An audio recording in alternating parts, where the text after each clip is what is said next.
Amir Temur to'liq ismi Amir Temur ibn Amir Tarag'ay ibn Amir Barluq. Amir Temur 1336-yil 9-aprelda Shahrisabzga shahri yaqinidagi Xo'ja Ilg'or qishlog'ida tug'ilgan. Amir tug'ilgan va 1405-yil 18-fevralda Xitoyga urushi chog'ida O'trar shahrida vafot etgan.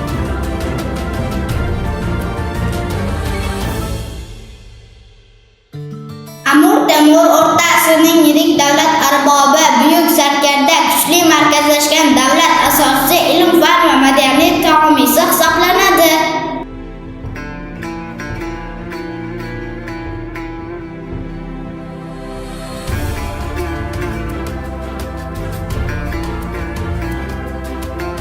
Amir Temurning otasi Amir Tarag'ay Barlos urug'ining oqsoqollaridan va hamda Chig'atoy ulusining e'tiborli beklaridan hisoblangan.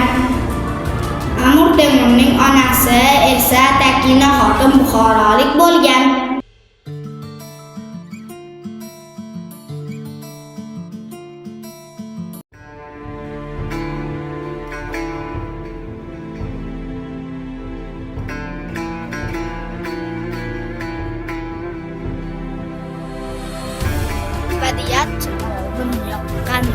Haqqoniyat yalovun taqqan quyosh bo'lib boshlarda baliqqan, misli to'fon urib qaliqqan sharaf shonim, yuk turonim, Temur bobom sohib qironim, asrlarki shoningiz ko'chmas, tamal toshi siz qo'ygan ko'chmas, birlashmagan elat el kuchmas, daholarsiz yurt zafar quchmas.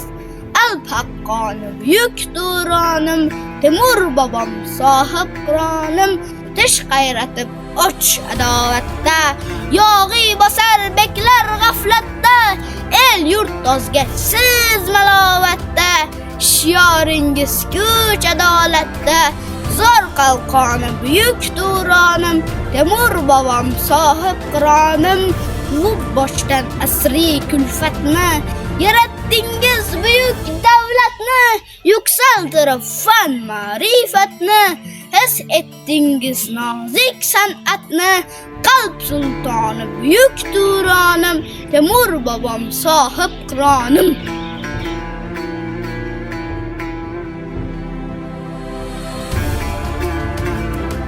Amir Temurning harbiy va siyosiy faoliyatlaridan ma'lumot beruvchi tarixiy asar Temur tuzuklari ikki qismdan iborat. Birinchi qismida Amir Temurning tarjimai faoliy ijtimoiy siyosiy faoliyatidan iborat. Ikkinchi qismida mashhur Jahongirning farzandlariga atalgan o'ziga xos pand nasihatlaridan va o'gitlaridan iborat. Chiqqan bir qahramon, buyuk zotdir sarkardayu sohib qiron, davrug'idan zir titragan butun jahon. Alloh nazar solgan mening Temur bobom, o'zbeklardan o'sib chiqqan bir qahramon.